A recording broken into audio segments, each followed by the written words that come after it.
Hola, hoy en Un Toque de Romero debemos hablar de un hecho doloroso y triste. En los últimos días, el país se conmocionó por la masacre de 5 jóvenes en Cali y otros 9 en Samaniego, Nariño. En lo que va corrido del 2020, incluso con pandemia, el país ha vivido 33 masacres. Esto lo dice un informe de las Naciones Unidas, una organización que en días recientes alertó a la opinión pública sobre este hecho y le exigió medidas urgentes al gobierno para frenar el derramamiento de sangre. Ninguno de los episodios de esta semana tiene unos responsables establecidos y mientras muchos denuncian que fueron perpetrados por bandas criminales, el gobierno nacional lo relaciona hoy con el narcotráfico. Volvimos a una realidad que nosotros ya habíamos creído superada y que estamos cansados de tanta violencia. Desde Un Toque de Romero queremos hacer un llamado a la paz, a que cese definitivamente la brutalidad de la muerte. No más violencia, no más violencia. Quienes también hicieron un llamado al respeto fueron los médicos y empleados de la salud en general. Pues después de que el famoso caricaturista Julio César González, más conocido como Matador, publicara en el periódico El Tiempo una caricatura en la que mostraba a médicos declarando muerto por COVID-19 a una persona recién atropellada por un vehículo. Esta publicación tenía como titular la pregunta «¿Cartel del COVID?», lo que por supuesto provocó la protesta del personal de la salud en el país, quienes están en la primera línea de lucha contra el virus y quienes le exigieron al caricaturista Matador no propagar la absurda teoría del cartel del COVID. Este virus es en serio y solo lo superaremos si entre todos nos cuidamos y cuidamos a nuestros seres queridos. Lo que hay que ver en este país es definitivamente inhumano. Sean todos ustedes bienvenidos y vamos a un corte porque viene un invitado bomba.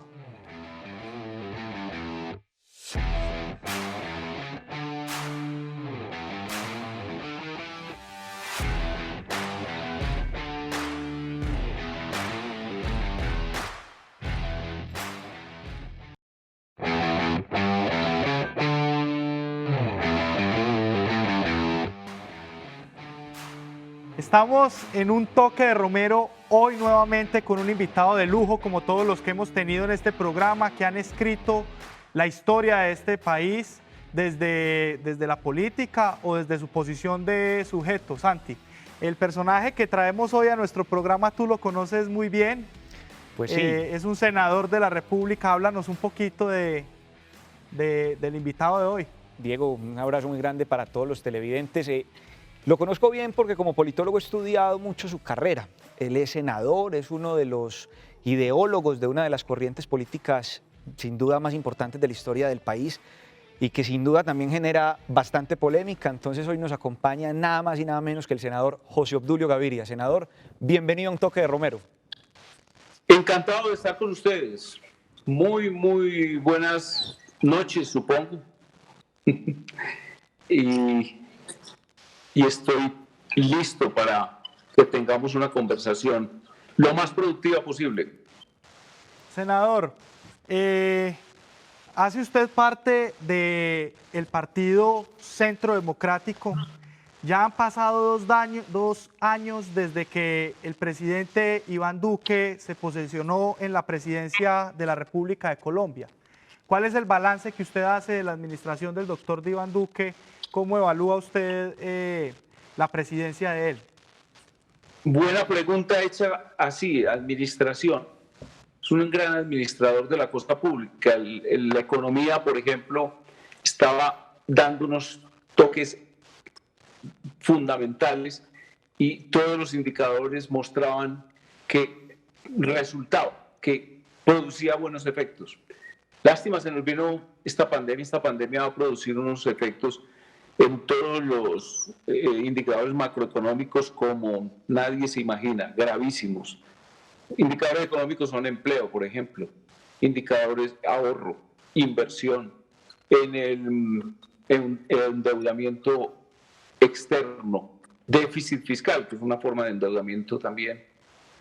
En todos los indicadores el efecto va a ser demoledor, pero hay una esperanza, y es que este tipo de traumas pueden tener recuperaciones inmediatas. Por ejemplo, los Estados Unidos lo está teniendo ya. O sea que eso es una buena esperanza. Y al país, Estados senador, Unidos inmediatamente reaccionó en el empleo, por ejemplo. pero al país, Sí, ¿qué le espera en los próximos años?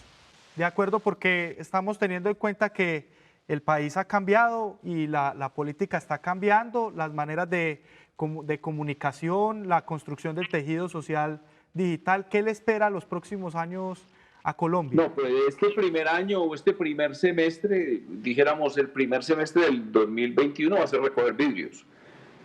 Va a ser prácticamente un asunto de barrer y poner casa en orden, porque es que los efectos de toda esta pandemia y con la consiguiente confinamiento y reducción de la actividad industrial y empresarial en general, con excepción de la agricultura y de la minería, que más o menos han estado activas, nos queda entonces una etapa de reconstrucción. Pero también he de decir que Colombia vive un momento muy difícil, yo lo reconozco. Colombia vive un momento que podría parecerse mucho al de Venezuela en 1998.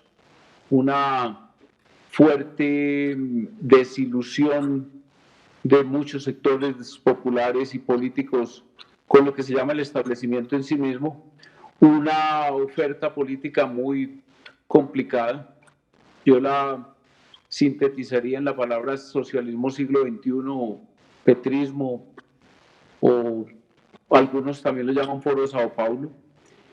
Y Perdón, senador, antes de que continúe allí, ¿cree usted que la oferta política solo proviene de esos sectores o de esas corrientes políticas y que se está agotando pues la oferta? obviamente yo hablo de la contraoferta frente a Duque, frente al tipo de gobierno que hemos venido teniendo y que se sintetiza en el programa de gobierno y en la doctrina del presidente Uribe. Yo creo que ahí está evidentemente un contrafome que expresado muy nítidamente, por eso digo en el 98 en Venezuela. Y me da mucho temor que Colombia pueda ser un espejo de todo el fenómeno venezolano del 98. Es que se parece mucho. Por ahí en el año 2001 o 2002 hubo una publicación de un libro al que yo le di mucha importancia. Se llamaba La rebelión de los náufragos. Mirta Rivero se llama, es una intelectual y académica venezolana, y describió el estado de cosas de Venezuela tan parecido al de Colombia, incluyendo la persecución judicial al presidente Carlos Andrés Pérez, quien se proponía unas grandes reformas liberales, unas grandes reformas, entre otras cosas, acompañadas por unos monstruos de la inteligencia y de la capacidad de administración y de planeación. Le voy a poner nombres.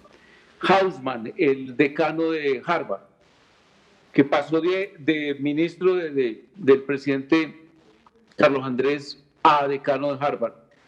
Moisés Naim fue uno de los ministros de planificación. Recuerdo que estaba la esposa del actual presidente del BID. Había era una playa de funcionarios del más alto nivel que pretendían una reconducción de la economía por un camino liberal, un camino parecido al que ha convertido a Singapur, por ejemplo, a Taiwán, a Corea del Sur, a los países nórdicos en las potencias que son. Y todo eso se frustró precisamente por la revolución socialista del 98, o sea, del triunfo del socialismo en el 98 y el gobierno que comenzó en enero de 1999. Con esto usted está vaticinando que en Colombia triunfará el socialismo. Pues yo creo que está en el esfuerzo, por ejemplo, de sacar del camino de la manera como lo sacaron, totalmente artificiosa, que él ha llamado un secuestro, en el sentido de que lo retiran de una manera absolutamente irregular de la vida política al presidente Uribe. La forma como se organizó el juego con las FARC, con total impunidad y un gran poder político, ya inclusive que están comenzando a funcionar en el gobierno de Duque, las 32 emisoras de las FARC, yo noto una fuerte coalición que cada vez se recoge alrededor de las FARC, de Petro, de Cepeda, que es las FARC también, que podría tener las encuestas, el hecho de que la juventud colombiana ha tenido una fuerte ideologización desde FECODE y desde las universidades, tanto públicas como privadas. Yo sí creo que hay un ambiente que posibilitaría un triunfo electoral para un gobierno por décadas, como dijo esta semana Iván Cepeda, de esa corriente que sería un espejo de Venezuela. Evidentemente el programa es el mismo. Senador, yo quisiera preguntarle algo a propósito de lo que se está diciendo. Diego, pues mientras preparábamos la entrevista, pues recordarás que estudiando su vida, senador, pues uno encuentra que usted fue parte de movimientos como el Frente, ¿cierto? Como el partido, Firmes, perdón, el Partido Comunista Marxista-Leninista, apoyó al EPL.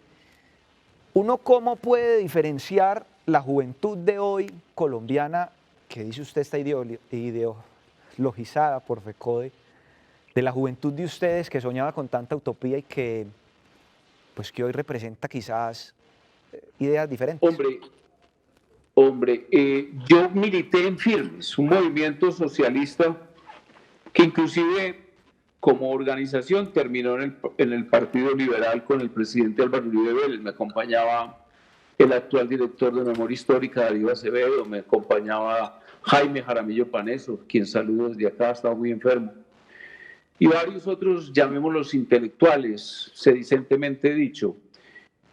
La juventud de las décadas del 60, yo entré en el 69 a la universidad, precisamente tuvo una formación muy acentuada en el marxismo. Yo renegué del marxismo, yo estudié el marxismo unos 4 años, yo fui marxista, no escribí nada, no fui ningún intelectual marxista.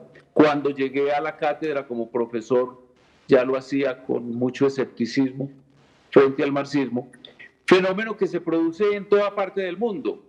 Por ejemplo, el gran núcleo de gobierno de Reagan y de Bush venía de lo que llaman en Estados Unidos las corrientes liberales, que ya son la izquierda, tipo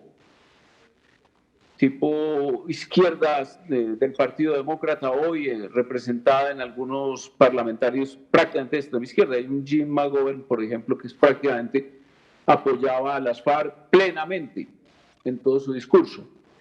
En España, por ejemplo, los grandes intelectuales hoy activos, como por ejemplo Fernández Los Santos, Jiménez Los Santos, o por ejemplo Antonio Escotado, o por ejemplo Sánchez Carbó, vienen del marxismo, de la militancia en organizaciones marxistas. Eso no es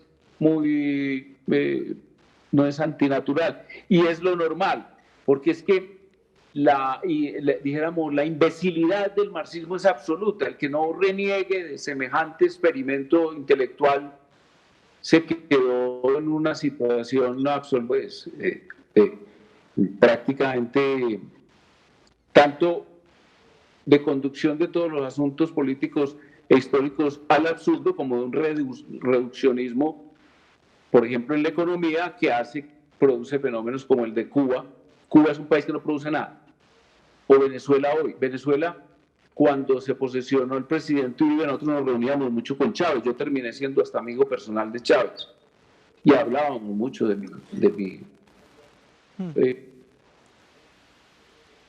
paso por el marxismo.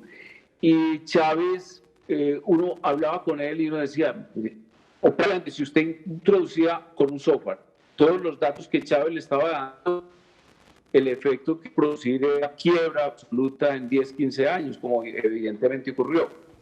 Hoy por hoy, por ejemplo, Venezuela produce la mitad del petróleo de Colombia, tiene las mayores reservas del mundo. Y Venezuela, además, por el prurito antiimperialista y con el cuento de la fallida guerra contra las drogas. Y no lo digamos cuento, que es un asunto respetable y es un tema que tratan muchos intelectuales en todas partes del mundo. Aquí Alberto Lleras Camargo, por ejemplo, escribió un ensayo enorme sobre la inutilidad de una guerra contra las drogas, pero antes de que se diera. Es decir, un ensayo que debió haber leído Nixon antes de iniciar esa guerra. Entonces les decía que Chávez decidió en el 2005.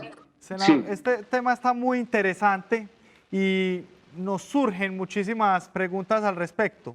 Vamos primero a un corte y al regreso seguimos conversando con usted. Con mucho gusto.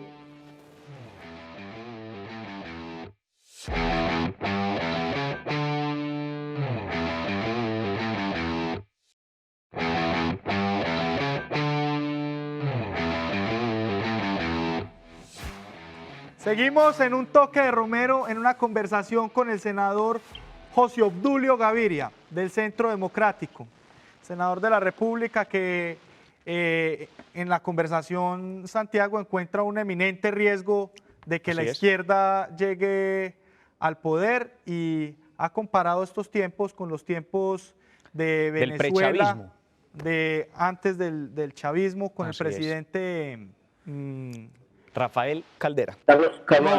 Carlos Andrés Pérez y Caldera, en un postulado pues que más o menos nos esboza hacia dónde va el Centro Democrático y y cómo es su visión del país en este momento.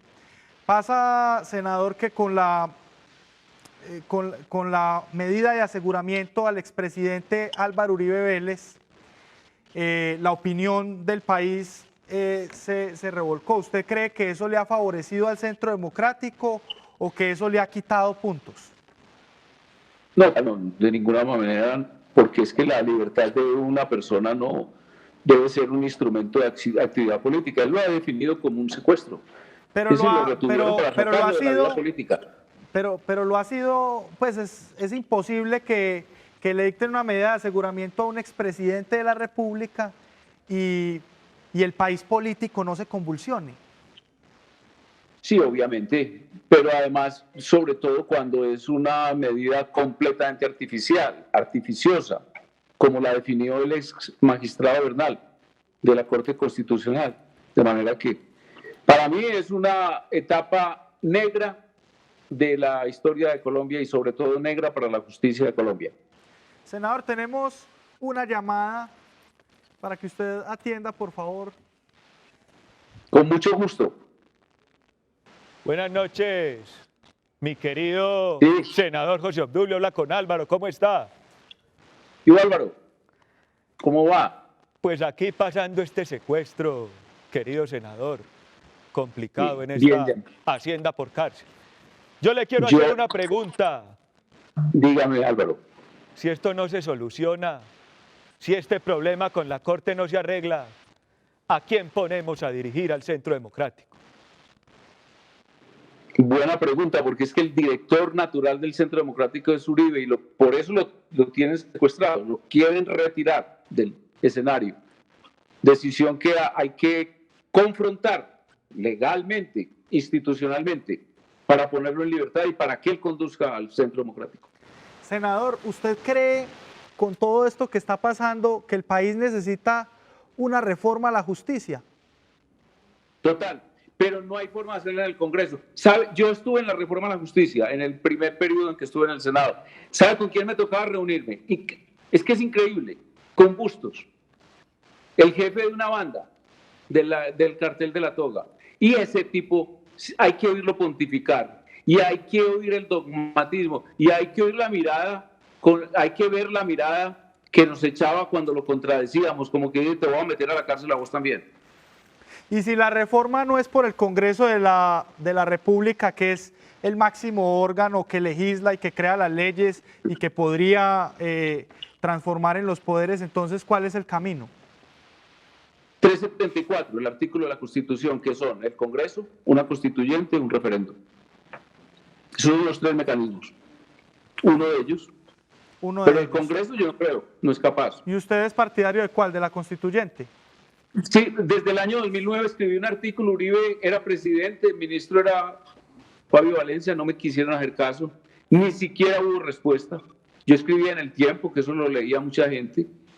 El artículo produjo efectos en el, dijéramos, comentarios en el mundillo de la política y el derecho, pero no se convencieron de la necesidad. Pero venga, Diego, un momentito, que yo ahí sí quiero hacerle una pregunta al senador, considerando la Constitución del 91, que fue la primera que nos representó a casi todos los colombianos.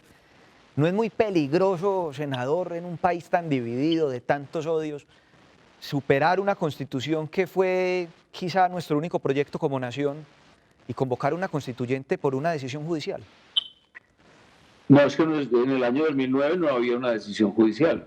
Yo estoy hablando desde cuando vi que no había, eso se llama un bloqueo constitucional. Lowenstein lo define muy bien en un capítulo memorable de las páginas del derecho constitucional. Aquí hay un bloqueo constitucional, una Corte Constitucional, una Corte Suprema de Justicia, un Consejo de Estado interviniendo en la actividad política y cada vez actuando más como le parece, que presentaron una terna y de pronto no va a ser elegido para la Procuraduría, va a ser elegido uno de los ternados por ellos y entonces que a retirarla, es decir, como un partido político. En el año 2009 a mí me iban a meter a la cárcel también y un magistrado fue donde el presidente de la República sacó un artículo mío y dijo: mire las cosas que está diciendo José Obdulio Gaviria, usted las comparte. El presidente le respondió a su manera, que es siempre muy sabia, y lo mandó a la luna, pero así es decir, ¿qué decía yo en ese artículo? La Corte Suprema se había convertido en un partido político de oposición. Senador, tenemos que ir cerrando y muy poquito tiempo, pero yo no me puedo quedar sin hacerle esta pregunta. La semana pasada hubo un asesinato de 16 jóvenes en el sur del país. ¿Cree usted que nos encontramos nuevamente frente al escalamiento de la violencia? Nos encontramos ante la necesidad de reinaugurar la política de seguridad democrática, una política para todos, una política que incorpore a la ciudadanía a la cooperación con la fuerza pública, que la justicia actúe pronto, que sea una justicia pronto cumplida, como se ordena pero está escalando en este gobierno la violencia. No, es una escalada que tiene una razón de ser. Si usted de 48.000 hectáreas de coca pasa a 220.000, inmediatamente genera todos los factores objetivos de producción de ese tipo de violencia. Y ya para cerrar, y examine como periodista. Sí. Y ya para cerrar, senador, qué pena que el tiempo apremia. Vamos a hacer un jueguito que se llama Me Remite A. Yo le doy una palabra y usted con una palabra me dice a qué lo remite. Álvaro Uribe. 2022. Ever Bustamante. Reconciliación real. Juan Manuel Santos. Traición. Universidad. Ineptitud. Universidad Autónoma Latinoamericana. Sabiduría. EPL. Brutalidad. Pablo Escobar. Mafia. Muchas gracias, senador, por atender esta cita en un toque de Romero. Es usted muy amable. Quedan muchos temas en el tintero que podremos retomar luego. A ustedes en sus casas, gracias por atendernos. Recuerden que aquí estuvo José Obdulio Gaviria, su posición, él, su historia. Ustedes y nosotros le ponemos un toque de Romero. Que tengan feliz noche.